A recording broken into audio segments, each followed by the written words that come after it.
زما وړه خور د مانو اور څه ټایم د هغې اوس دا ریسنټلی نکاح شوي وه د شاکر وزیر سره.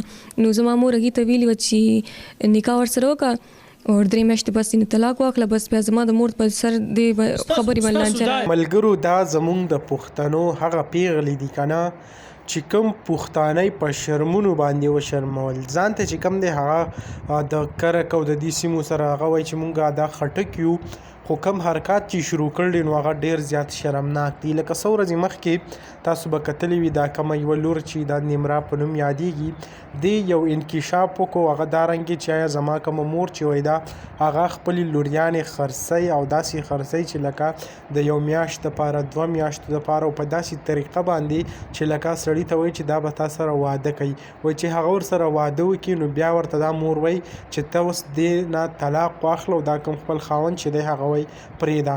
داسې مختلف قسمه تر اوسه پورې بیا پې داسې تفشیش نه دی شوی. دا کومه نیمرا جنۍ چې ده دې په خپل مور باندې پایار هم درج کړی دی او وایي چې آیا په عدالت کې به د دې کوم ټول ثبوت چې دی هغه موږ راوباسو. تر اوسه پورې په هغې کې هم څه پیشرفت ونه شو. تر اوسه پورې د هغې څه ریکارډ مخې ته رانغی چې موږ په هغه نسبت سره ووایو چې آیا عدالت په دې کې دا قانوني کاروایي وکړه یا دې واقعي څه پایار درج کړی دی.